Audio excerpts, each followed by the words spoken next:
right, everyone. This lecture covers Chapter 6, Inventory and Cost of Goods Sold, a very, very key topic. This information will follow you to other accounting classes, including Business Accounting 187, Managerial Accounting. So very important that you understand the concepts in this chapter. What exactly are we trying to accomplish here? How do we account for inventory? Applying and comparing various inventory methods. This is going to be a big deal here. Explaining the underlying US GAAP or rules for inventory. We're going to compute some ratios like gross profit percentage, inventory turnover, days inventory outstanding. You should see from earlier chapters that there's some stuff that repeats here. We're going to use what's called the cost of goods sold model to make some management decisions. This is just really a fancy way of saying a math equation. So you'll see it's really just comes down to the math equation. And we'll look at what happens when you make inventory errors. And when you read the chapter, you'll see there's a story about Crazy Eddie, which was a pretty big fraud back in the 80s. So that dealt with inventory. So very interesting read in the book. Okay, so how do we account for inventory? Where does inventory come into play? So if you're dealing with a service company, like perhaps a law firm or an accounting firm, the income statement is a little bit more straightforward, right? We have our service revenue, and then we have a whole bunch of expenses, things like salary expense, depreciation expense, income tax expense. When you do a merchandising company, so in this case, we're looking at Under Armour, but you can think of Best Buy or Sears or Costco, any place that sells merchandise. You have your sales revenue, but you also have this item costs of goods sold.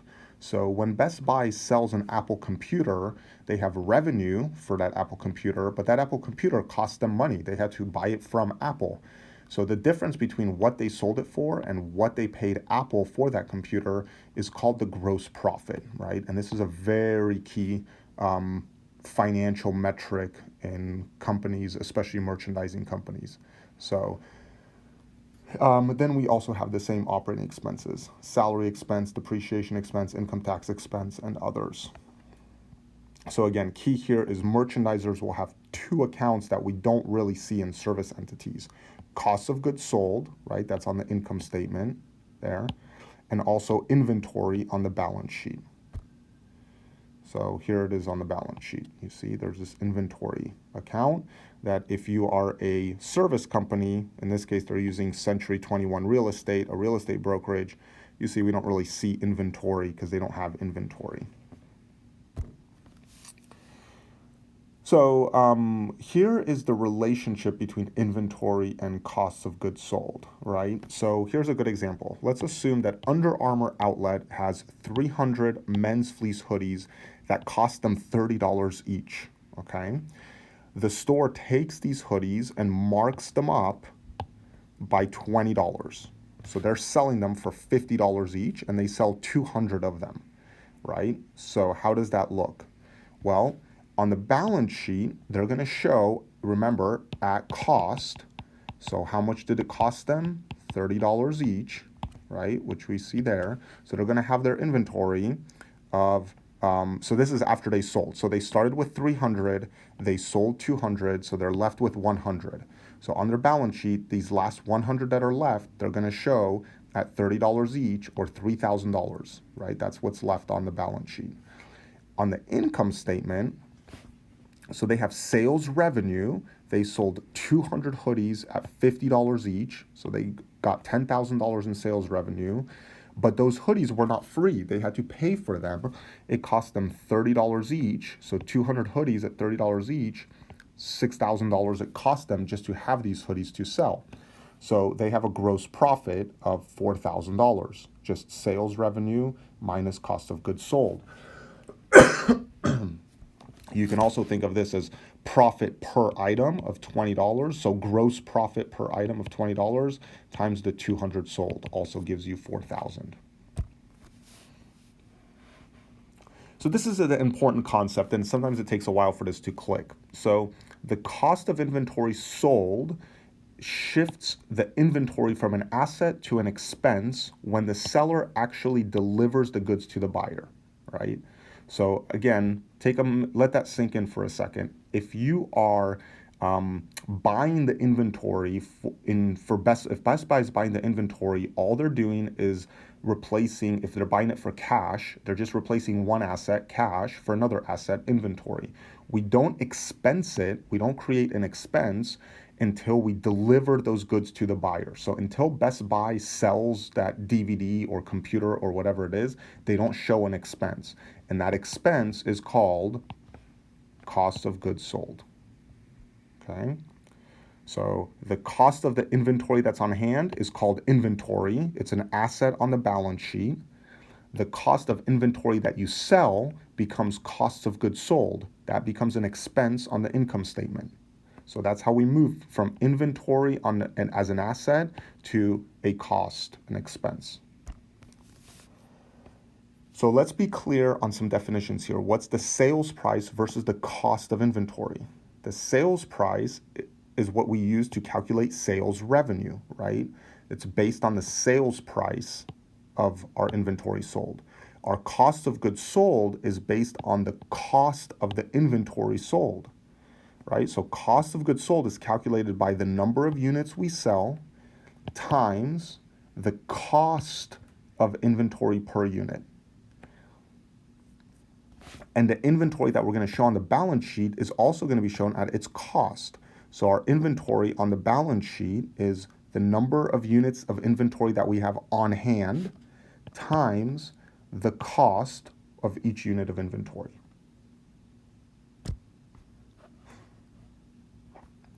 So here you can see for Under Armour that they have their inventory of 917.5, and we know that's in millions. So this is 917,500,000 for inventories, and costs of goods sold. So they sold, in this case also this is in millions. So this would be 2,584,700,000 was their cost of goods sold. So you can see they sold this inventory for this amount. So the difference, their gross profit, is right there.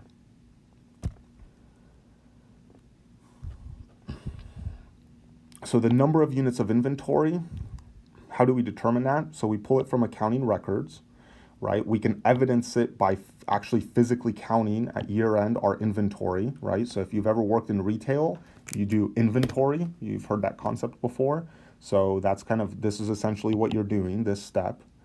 There's this concept of consigned goods. So if you may not have heard of this before, but there are businesses out there where you can bring your stuff to them and they will sell it for you. This is they're holding it for another company or holding it for a consumer. We do not include these goods because they don't really belong to the company. They belong to the person or another company. This company is simply displaying them in a store to sell them and they will keep a cut of whatever they sell. Or things like that. However, if you are the company who is giving your stuff to another retailer who sells it on a consignment, you would include those because that inventory belongs to you. You're simply displaying it at another store. If goods are in transit, do we count those in inventory or not? Well, that depends, right? It depends on the shipping terms. Is this FOB destination or FOB shipping point, if you remember from last chapter? So if it's FOB shipping point, it means that the ownership changes when the goods leave the seller's shipping dock. If it's FOB destination, the ownership changes hands when the goods are delivered to the customer, right? So who owns it when FedEx or UPS are transporting it, or whoever is the one that transports it? That depends on if the contract that you signed with the buyer or seller states this or states this. So looking at cost per unit of inventory, this is a problem that we run into in accounting because we usually have different prices that we pay throughout the year for inventory. So we get these big questions. Which units, which costs are going to go into ending inventory and which costs are going to go into cost of goods sold, right? Because again, we may have purchased throughout the year, if we look at a year from January 1st till December 31st, we may buy items at different prices. So we bought some inventory here at $5 per unit.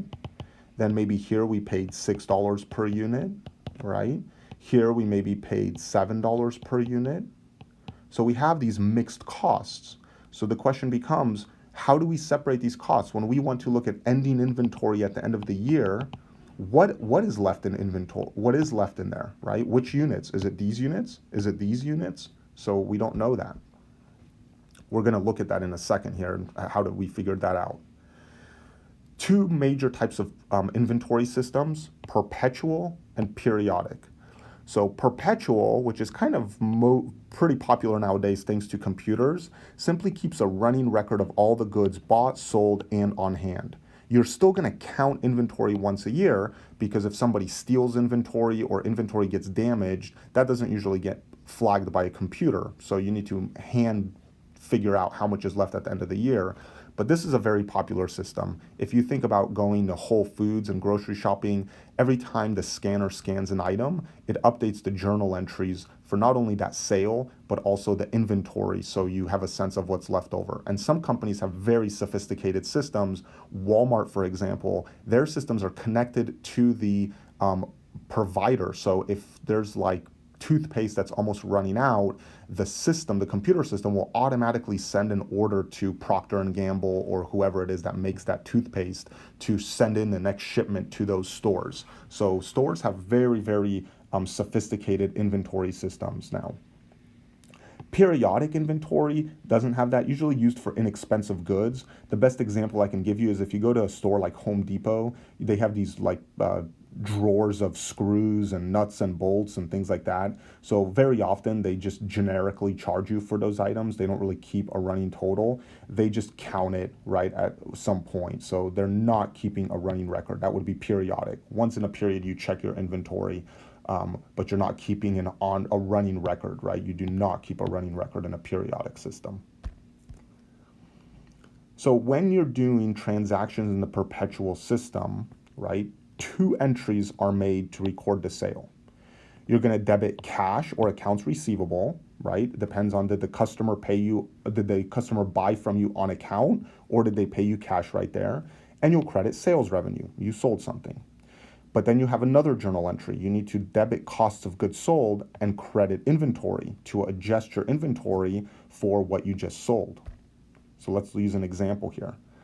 So for example, in this case, first, let's buy some inventory on account. So that's our first step. We went to, let's say we're Best Buy, we go to Dell and buy a bunch of computers on account.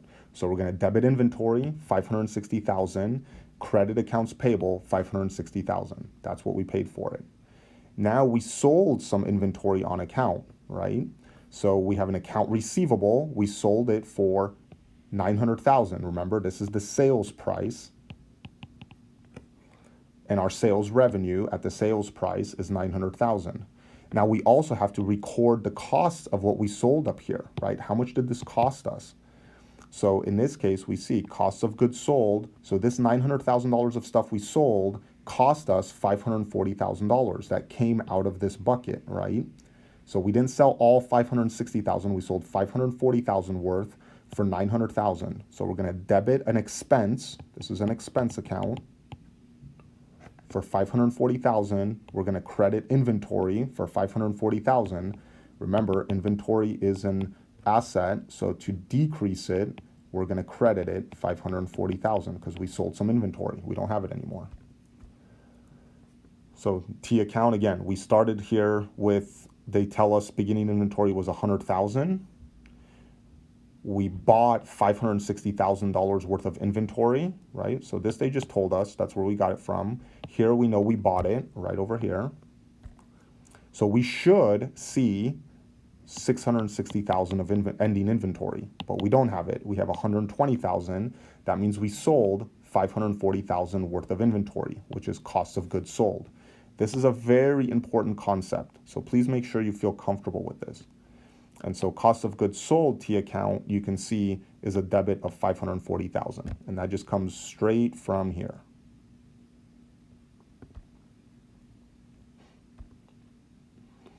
So finally, what is this going to look like? Well, we're going to have our ending inventory at cost on our balance sheet. And on our income statement, we're going to have our sales revenue minus our cost of goods sold gives us our gross profit. This is also important. So the cost of our inventory has a specific definition, right? It includes not only the amount we paid for the inventory, but any costs associated with getting the inventory, like shipping in, right? The cost to transport the goods from the seller to the buyer. Also, we're going to back out any purchase allowances that we get, any discounts that we get. If we return any items because they're unsuitable, right? They come damaged or whatever the case may be, we subtract those. So our cost of inventory is net of all of these costs. That's how we get to 560,000. So it's not only the purchase price, it's all these other items that will affect what you actually paid for your inventory. So here's some journal entries around that. So let's say we are returning some merchandise that cost us 500. Well, we're going to reduce our account payable by 500. We owe 500 less. And then we're going to reduce our inventory by 500. Now, let's say we're recording a gross purchase of $1,000 in merchandise. So inventory, we're buying $1,000 worth of inventory, in this case, on account. We're going to increase our asset account, our inventory account by 1,000. We owe an account payable, a liability. We're going to increase that liability by 1,000. And if you remember from last chapter, we had this 210 net 30 terms, right? Sometimes with companies. So if we pay within 10 days, we get a 2% discount. So in this case, it's telling us that we will pay within 10 days within the discount period. So we're going to get that discount when we pay for these goods. So we're going to write off the entire account payable, 1,000, right? We have to write off the whole amount, so it's not on our books anymore. What we're going to do, we only paid in cash 980, so we're missing a credit of 20. This gets offset, it offsets inventory. So our inventory gets reduced. The cost of our inventory was $20 less because of this discount, right? And this plays in right here. So you see purchase discounts. We have to subtract them in order to get to our cost of inventory. So that's why we're crediting inventory here for this $20 savings, because we paid within the discount period. So we got a 2% discount by paying within 10 days. So again, really important that the cost of any asset, not only inventory, but inventory is one example, is the sum of all the costs incurred to bring the asset to its intended use, less any discounts. So things like purchase price, freight in, insurance while it's in transit, any fees or taxes to get the inventory ready to sell, subtract any returns, allowances, or discounts. So let's get to the heart of this chapter, which is really applying and comparing the various inventory cost methods. So depending on which method you use, it's going to affect the profits that you report, the income tax that you pay, and the value of inventory turnover and gross margin percentage ratios, right? And this is all about what amount is going to go into ending inventory versus what amount is going to go into costs of goods sold. So the rules allow you 4 methods: specific identification method, average cost method, first in, first out, or FIFO, last in, first out, or LIFO. So let's look at specific identification. If you have unique inventory items, think of cars, antique furniture, real estate, jewelry would be another one, right? High-end jewelry, things like that. You may be able to specifically identify every single item, and then it's easy to track the cost. How much did this Ferrari cost my dealership? Oh, it cost this much, so if I sell it for this much, I can identify each item specifically, right? So this is looking at a specific cost per particular unit. This approach would be way too expensive if we had inventories with common characteristics, right? Can you imagine creating a unique barcode for every single apple that comes into Whole Foods? That would not make sense. So you're not going to specifically identify apples at Whole Foods, for example.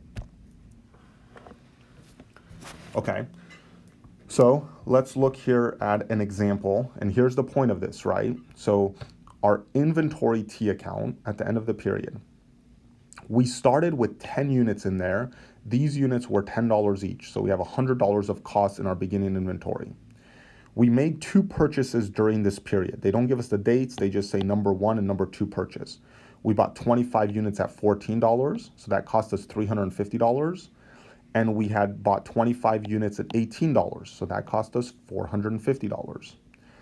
When we look, we've sold, at the end of the period, we sold 40 units, and we still have 20 units left over.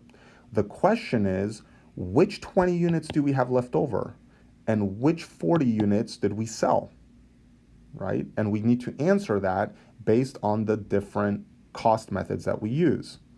So if we look, we have 60 units in total available. The 10 units we started with, the 25 we bought in purchase number 1, plus the 25 we bought in purchase number 2. So 60 are available. The total cost of all these units, $100 of beginning inventory, $350 we paid for purchase number 1, $450 we paid for purchase number 2. So altogether, we paid $900 for all this inventory that we have on our books. We know we sold 40 units. What was the cost of that 40 units? We have 20 units left over. Which 20 units are left over? Which bucket is this coming from?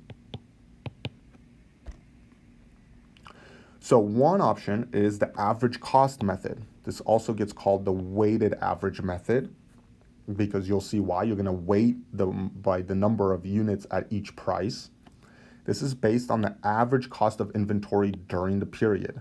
So a visual for some people to think about is thinking of your inventory as this big swimming pool of costs. So as you make purchases, you're going to add those costs into the swimming pool, and then you're just going to pull out of the swimming pool. As you can see, all the costs kind of mix together like water, so you can't tell the difference between one or another. So that's how average cost would come about. So let's go through an example. Our data is exactly what we showed just a slide or 2 ago. So how do we calculate it? We're going to take the entire cost of goods available, 900. How did we get this 900? Right here, right? So you can see the whole calculation here. So that's 900. The number of units that we have available, 60. So we have an average, in this case, a weighted average cost of $15. So all we do is take the number of units sold times our average cost of $15. We're going to put $600 to costs of goods sold. What amount are we? So that's going to go here. And what amount on ending balance? It's going to be the 20 units that are left, $15 per unit, $300. This is important. Your ending inventory plus your cost of goods sold must equal your total available costs, right? All we're doing here in accounting is figuring out how to segregate these costs. So here you go. 600 goes into cost of goods sold, 300 goes into ending inventory. Next method would be first in, first out. The first costs in inventory, the earliest ones at the bottom, are the first costs that we assign to cost of goods sold. So when it goes out of cost of goods sold, we're going to take the costs at the very bottom, the oldest inventory that we bought. So the most recent purchases that we make go to the top. Under first in, first out, we're going to take from the very bottom, the oldest inventory, the inventory we bought the earliest. Let's walk through this. So in this case, remember, we still sold 40 units here, and we have 20 units left over. So the question was which 40 units and which 20 units? Well, this is first in, first out. That means the earliest units are going to be the ones that go to cost of goods sold first. So the earliest units were these 10 units in beginning inventory. That's going to go out first. Then the 25 units, that's going to go out next, right? How much do we have here? 10 plus 25, 35. We need 5 more units. So we're going to take 5 units from here and put it here. So first in, first out. First, next layer in, next layer out, right? When we add all of this up, as you can see the math here, we get cost of goods sold of 540. Ending balance are these 20 that are left over. So we have 20 units at $18, 360. Again, this is really important. This adds up to 900, which is the same here. No matter which method you use, the only difference is going to be what number do we put in ending inventory balance versus cost of goods sold, but the total must still equal the same amount. We're dealing with the same bucket of inventory. Next one would be last in, first out. This is just the polar opposite of FIFO, or first in, first out. In this case, the most recent purchases up here are the ones that go out first, right? So it's just the opposite of FIFO. So the last costs that go into inventory are that go immediately to cost of goods sold. So we're just flipping things here. So again, we still have the 40 units here and the 20 units here, except now these 40 units, instead of starting up here, we're going to start down here. So we're going to take these 25 first, then we're going to take this layer, but we only need 15 out of these. So we're going to leave 10 and we're going to take 15 because that gets us to our 40. Again, you do the math. We have 660 units of cost of goods sold, or sorry, 40 units, $660 of cost of goods sold, $240 in our ending inventory. And again, this equals 900, right? It must still add up to all the goods you had available for sale. If you compare these 3 methods, FIFO, LIFO, and average, your sales revenue would probably be is going to be the same. It doesn't matter what inventory method you use, but your cost of goods sold will differ.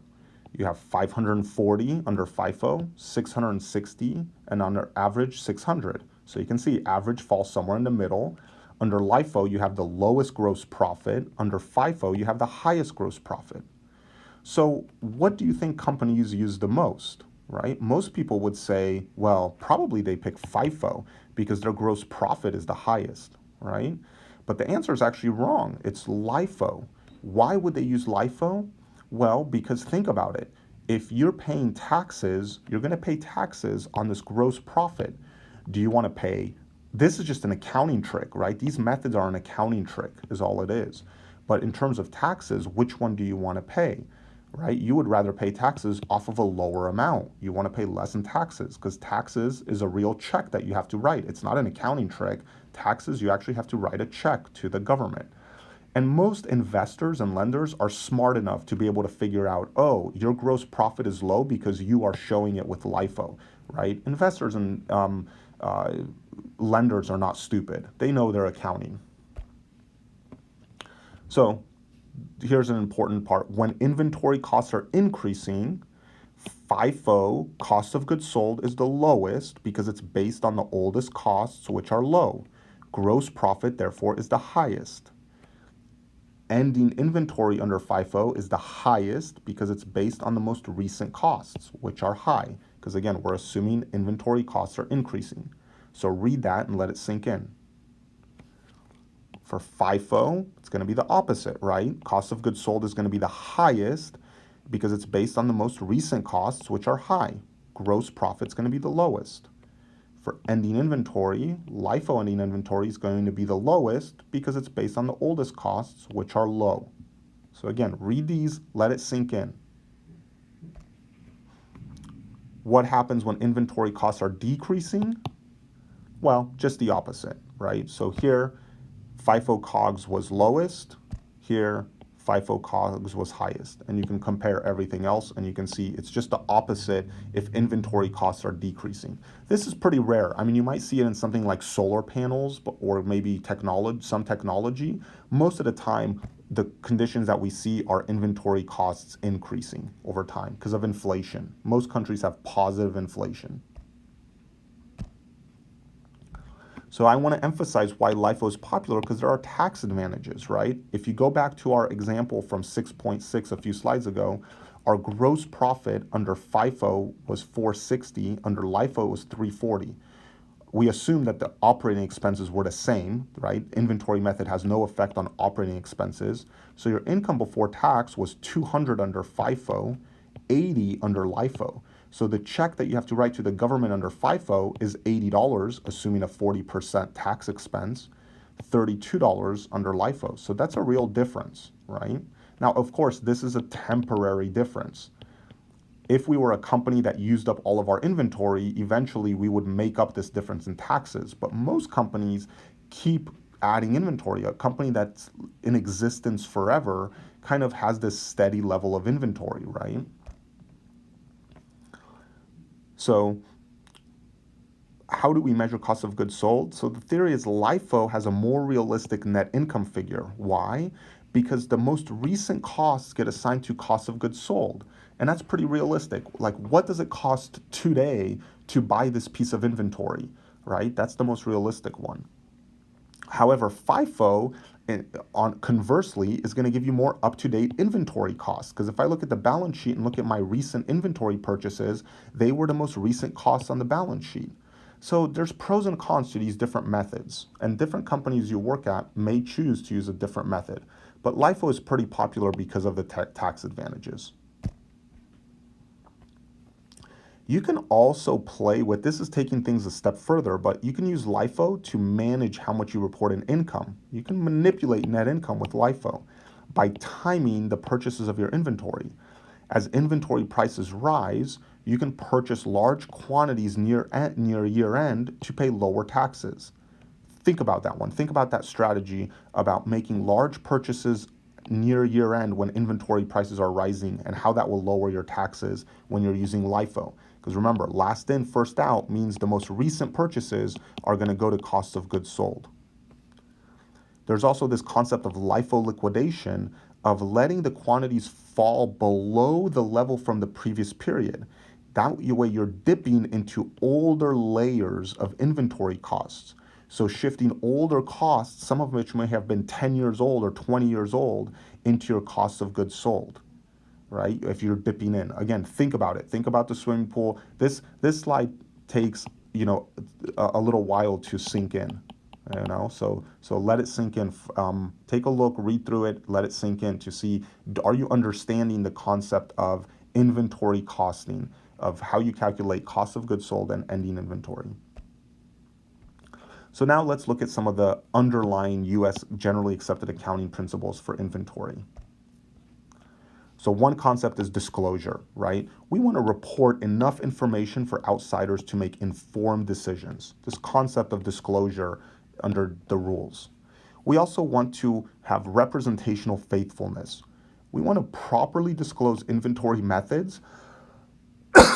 So you will see when you look in a 10K what method the company uses and what the substance is of all material transactions. And we want to see consistency. So you need to use the same methods from period to period. It's fine. You can pick LIFO, you can pick FIFO, but then be consistent going forward, right? You are allowed changes, but there's special rules around how you make changes. But I want to be able to compare from period to period. Don't try and confuse me. So part of this also includes what's the concept of the lower of cost or market rule. So there is this rule, which is based on the principles of relevance and representational faithfulness. And this rule requires your inventory to be reported on the balance sheet at whatever is lower, either the historical cost, what you paid for the inventory, or the market value. Now, what does that mean, the market value? This can have like 100 definitions, right? So specifically within this rule, we generally mean the net realizable value. So that's the value you're looking for. Let's use an example here for this to sink in. So this is the lower of cost or market rule. So Under Armour paid $3 million for its inventory. It gets to year end, it's preparing its financial statements at year end, and it finds that the inventory can be replaced for $2 million. So under Under Armour's year-end balance sheet, it must report this inventory at the lower of cost or market rule, right? At this rule, it must bring it down the value of the inventory to 2 million. How do you do that? Well, you do a journal entry for the difference. The difference is a million, right? This is just 3 million minus 2 million. And the way you're getting that is you're debiting your cost of goods sold. This is an expense, so you're expensing an additional 1 million, and you're writing down your inventory by 1 million, right? So you wrote down your inventory to its market value, which is the replacement amount for the inventory of 2 million, right? So you're writing it down by 1 million to get it there. So when you look at your balance sheet now, you see that you lowered it down to $2 million worth of inventory. This is the lower of cost or market. And your cost of goods sold before was 9 million, but now you did this extra 1 million when you did the lower of cost or market rule. So your cost of goods sold increased this period to 10 million, right? So your gross profit was lower. Now let's look at some ratios that deal with this stuff. So gross profit margin, very important ratio, very popular in the real world. Inventory turnover and days inventory outstanding, which was similar to what we did with accounts receivable turnover, right? And accounts receivable days outstanding in the previous chapter. So this gross profit percentage is really important. It's the reason that Amazon is doing so well and stores like Sears are doing so badly, because how much can a store like Sears buy an item for and sell it for? What is that spread? And that spread is becoming tighter and tighter, right? So merchandisers especially, think Best Buy, think Sears, think Amazon, are really trying to increase this ratio. Gross profit gets stated as a percentage of sales, right? So the calculation is you take your gross profit, this is just revenues minus cost of goods sold, okay, and divide it by your net sales revenue, right? So if we look at Under Armour, we can see their gross profit was here, their net sales revenue was here, so their gross profit percentage is 46.4%. That means for every $1 of revenue, sales revenue that they get a gross profit of 46.4 cents, right? For every $1 of revenue. And this money can then be used to pay operating expenses and any profits. So you can see if a company like Sears, if they get squeezed and this number becomes small, they run out of money for operating expenses or for any profits. So this is very popular to compare similar companies to. You can see it's very similar, but Under Armour has a slight advantage. They have a slightly higher gross profit percentage than Nike. Not a major difference, but when you're talking about billion-dollar companies like these two, you know, even a 0.2% is a real difference. So we can calculate inventory turnover, right? How rapidly is inventory sold? And this is going to vary from industry to industry. We're taking costs of goods sold divided by average inventory. How do you calculate average inventory? Right there. Take beginning inventory, add ending inventory, divide by 2. And then cost of goods sold just comes from the income statement.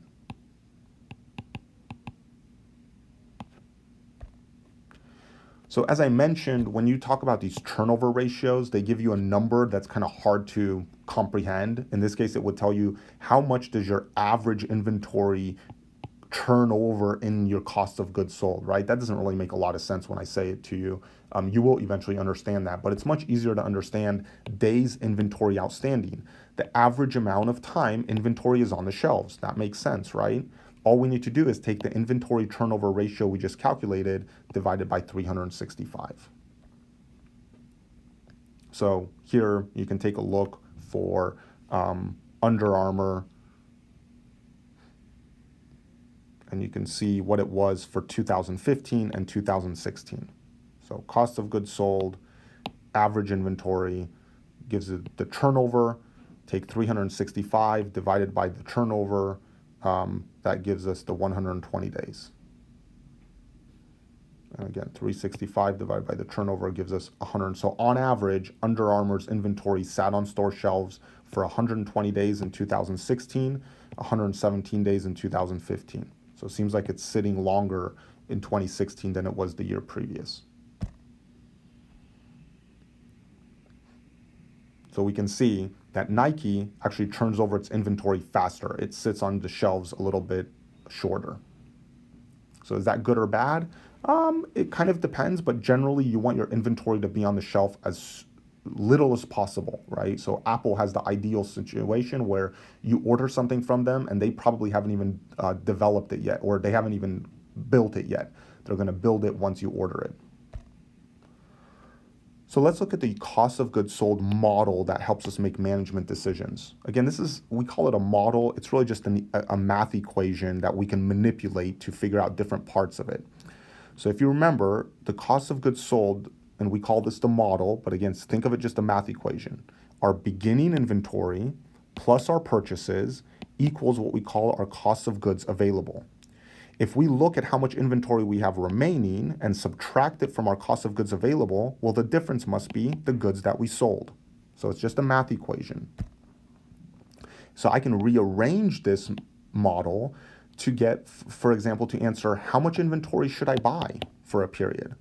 Well, I can take my cost of goods sold planned for the next period, the ending inventory that I want to have planned for the next period. So this is how much I plan to sell. This is how much I want to have left over at the end of the period. So I should have about 7,500 costs of goods available, right? Well, if I look at my beginning inventory, how much do I have today? It's just what's left over from the prior period. I have 1,200. So that means I need to buy another 6,300 worth of inventory. I need that much in purchases in order to hit my target of 7,500. So this is a way to use the cost of goods sold model, which again is just a fancy way of calling this math equation, rearranging it to answer a question. We can also estimate inventory by using the gross profit method, also known as the gross margin method, right? This is necessary if we want to estimate the value of goods, and it's widely used to estimate ending inventory. Again, it's just a rearrangement of the cost of goods sold model. So let's look at this. We have beginning inventory of 4,000. We knew that. We made a purchase of 16,000. So we have goods available. This is our cost of goods available, right? These are the goods that are available for sale. What we started with plus the additional inventory that we bought. Okay. If we had these two unknowns, like how much did we actually sell and what is our ending inventory? How can we calculate this? So let's look at an example. Suppose that a fire destroys Under Armour's inventory. We know that Under Armour had a gross profit percentage of 35%, right? That's something that we can track. So we're going to estimate our cost of goods sold and ending inventory. How? Like this. Again, we have a record of what we started with in inventory from the previous period. We have records of all the purchases we made.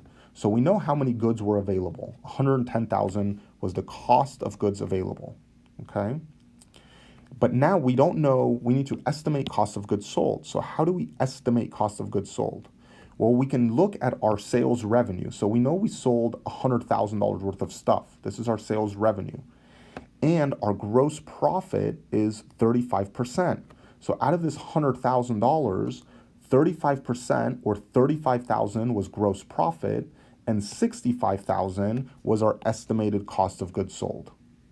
Well, if 65,000 is what we estimated for cost of goods sold and we had 110,000 goods of cost of goods available, what's the difference? 45,000. So that's how we can estimate the cost of our ending inventory that we lost. How did we lose it? Well, we had a fire destroy it.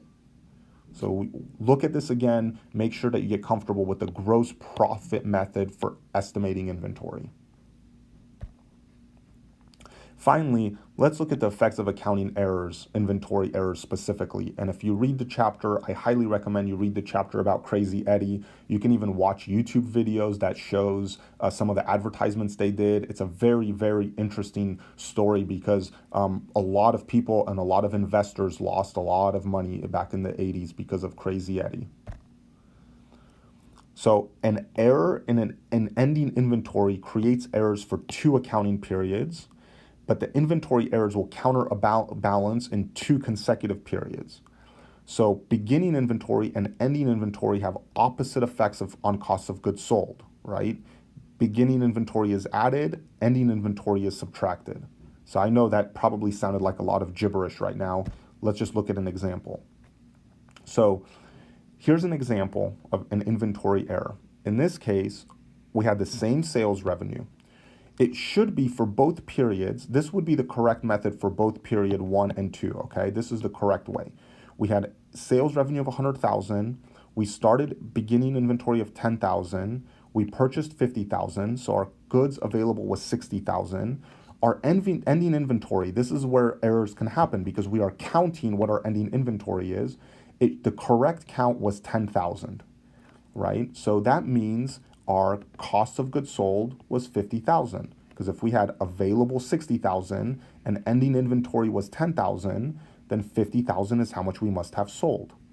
100,000 minus 50,000 gives us gross profit of 50,000. So this is how it should have been for both periods, for both this period and this period. But let's see what happened here. In period 1, when somebody was counting the ending inventory, they miscounted. Instead of 10,000 units, they counted 20,000 units. They accidentally counted twice, or maybe they were trying to do something shady and count more inventory. Because when they counted $20,000 worth of ending inventory, now the cost of goods available for sale minus ending inventory makes your costs of goods sold and expense only 40,000 instead of the 50,000 that would have been correct. That makes the gross profit 60,000, right? Well, your ending inventory that you counted becomes your beginning inventory the next period. You still made the same 50,000 of purchases, so your costs of goods available would be 70,000. Now in period 2, whoever did inventory did it correctly. They counted inventory and saw, there is 10,000 left over. You had 70,000 available, 10,000 left over. That means in period 2, your cost of goods sold was 60,000, okay? Meaning your gross profit, the difference between your sales revenue and your cost of goods sold, was 40,000.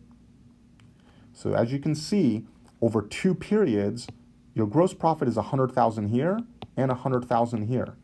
That's what that earlier slide was talking about, that this counterbalances. One period, your gross profit is overstated. And then if you count your ending inventory too high, your gross profit is overstated in this period and then understated in the next period, because it should have been 50,000, but it's 40,000 here, and it should have been 50,000, but it's 60,000 here. So hopefully that makes sense, but watch this section again if it didn't click the first time. So here's the kind of summary of that, right? If you overstate your inventory, then in period 1, your cost of goods sold will be understated, meaning your gross profit and net income will be overstated. The opposite will happen in period 2. If you, instead of overstating your inventory, if you understate your inventory, well, then you'll have the opposite effect. So again, go back to the previous slide, work through this, make sure you understand the effect of inventory errors. So again, here's some summary concepts from this. Which inventory system do we use? Specific cost, LIFO, FIFO, average. It depends. We have to decide, right? We have to decide. There's some guidelines about is it expensive merchandise?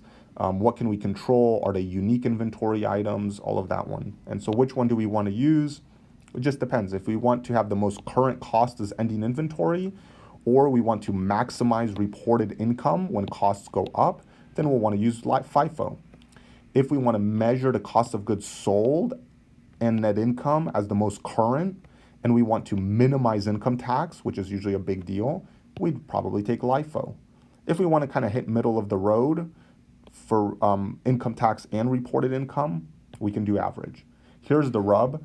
The IRS actually allows you to use a different method. So most companies you go work for, you're going to have a tax set of books and a financial set of books. Your regular financial accounting, but then you'll also have a tax set of books where you might use a different inventory method, and that is actually allowed by the IRS and the rules, right? So you might have two sets of books when you go work for a company. So yay, more work for you. Anyway, please make sure you concentrate on this chapter, put in the effort to understand it. It's a really important one.